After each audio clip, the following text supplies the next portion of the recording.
Welcome to First Person Cville, the podcast. I'm your host, Charles Lewis. I'm also the co-host of In My Humble Opinion from 101 Jamz. Today we are joined by Pastor Michael Cheuck. He's the author of an essay called In Charlottesville, Summer of Hate, a Chinese-American pastor found his place in the struggle for civil rights. Pastor Cheuck and his family immigrated to Shreveport, Louisiana from Hong Kong in the early 1970s. He was in elementary school at the time in a town where hardly anyone looked like him. And that experience really shaped and formed my desire to really fit in, to assimilate. Having said that, the model was white America. I quickly picked up some of the assumptions of like what it means to be a good American, how one should speak, how one should act, how one should dress in the context of Shreveport, right? And so I'll tell you one story. We lived in a neighborhood that was built right after World War II, and it was in a declining neighborhood. There were white folks, there were black folks, a handful, a couple of Asians, because my uncle and his family lived literally across the street, right? We were eating dinner, and I heard a knock on the door. So I kind of made my way up to the front and kind of peeked out the window, and I saw this black man. I didn't know who he was. And I looked a little bit further down, and there was kind of a car, and maybe the hood was up, And I froze. All four of us just went like quiet as a mouse, and we just did not respond. And then after a while, that person went across the street and knocked on the door, and one of our black neighbors opened the door, and a couple of minutes later, they were trying to start his car. Right. And I came to the realization that, my goodness, I was probably 10 or 12. I hadn't been in the States for that long. But there was this assumption that, strange black men are dangerous. And somehow that message that was never explicitly told to us got embedded into my psyche. So where do you think that internalization came from, and what part do you think that experience like that play into your understanding of race relations now? That's a very good question, because, and I have to confess, right, it was a long time ago, so there wasn't like a moment but I do believe that it was kind of like in the air that I breathed. I went to First Baptist Shreveport, and that is a church that was quite affluent. There were no black people. And so I think part of it was my own insecurity. A part of it was, like wanting to kind of attain that level of respectability. And I think on the flip side of that then is like, well, maybe I either should not really relate to or have an openness to kind of have a relationship to some of the kids who are black in my own street. And those are some of the things that I think culturally, looking back, I can see how like my path kind of diverged. And I took the path of, let's try and assimilate myself into the white kind of standard.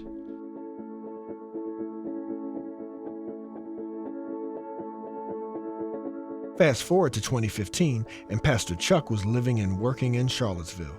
He got a call from another pastor in town who wanted to bridge the gaps he saw between religious congregation, gaps in diversity and inclusion that Pastor Cheuck had grown up with.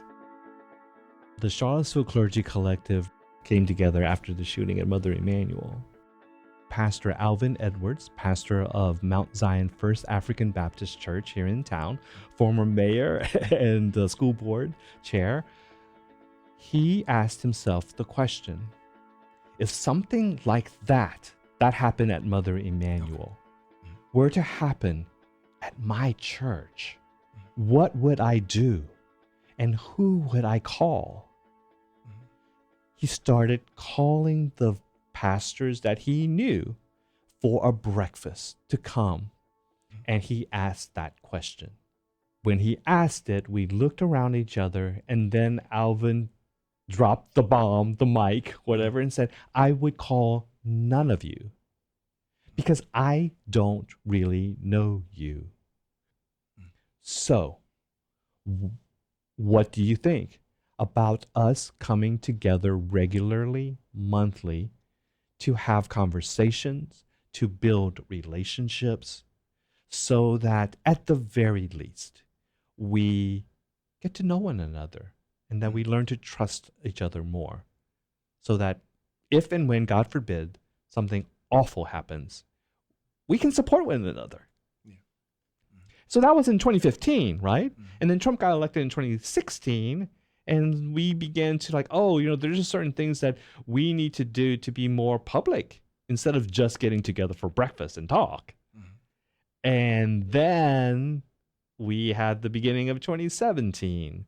There was so much more activity and interest from other faith groups and other faith leaders to say, hey, this Unite the Right thing, right? Or this KKK coming is not good. What are we going to do about it? What are you all thinking about doing? Now, you stated in your writing that initially you were not going to respond to the Unite the Right rally. Yeah. Why did you decide to respond the way that you did, or that the collective decided to?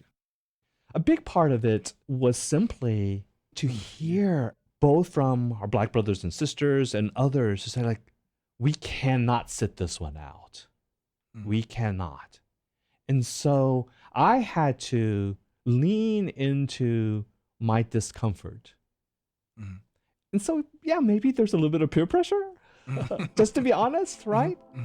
But I think there are times when peer pressure can be good, to know that I don't have to do this all by myself, that there are others who are also doing it with me. And here, in this particular part of it, I really appreciated both in the collective and in Congregate to say, look, there is a whole menu of items or a menu of actions that you can take. We don't all have to do the same thing. As a matter of fact, we can't and we shouldn't do all the same things.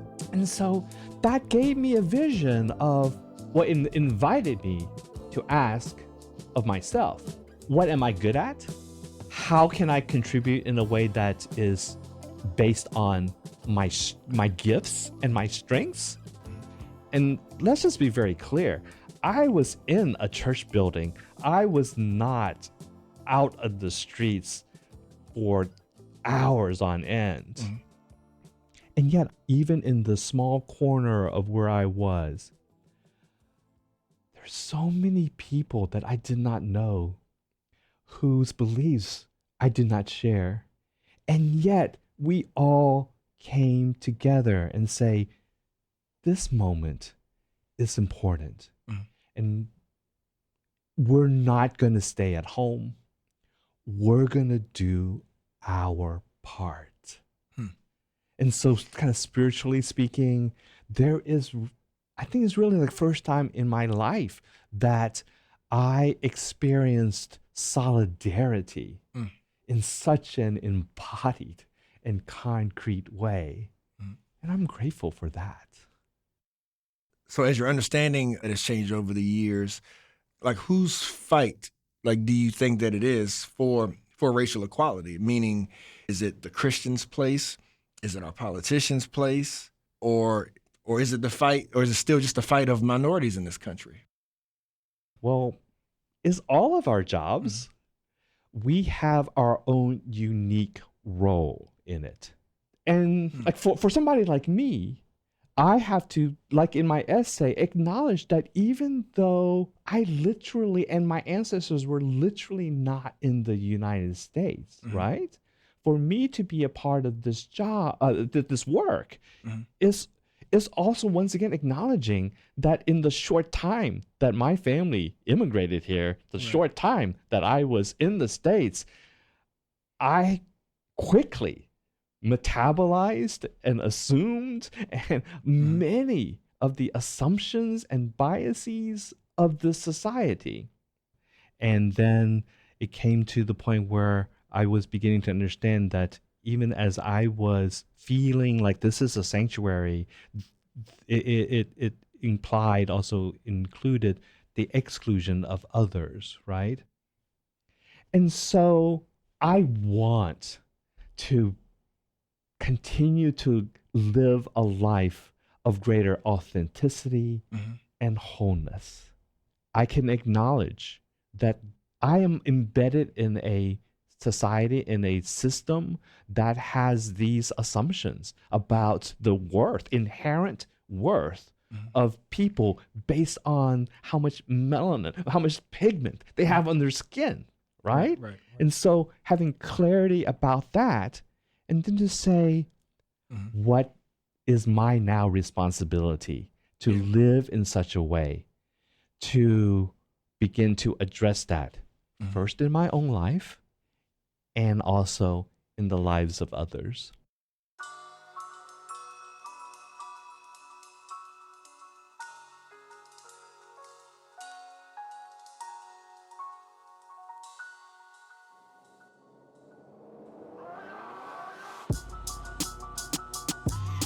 First Person Charlottesville essay entitled "In Charlottesville Summer of Hate, a Chinese American Pastor Found His Place in the Struggle for Civil Rights" by Pastor Michael Cheuck can be found at cvilleinclusivemedia.com. We want to hear your story and tell the story of our community together. Share your perspective with First Person Cville at cvilleinclusivemedia.com/projects.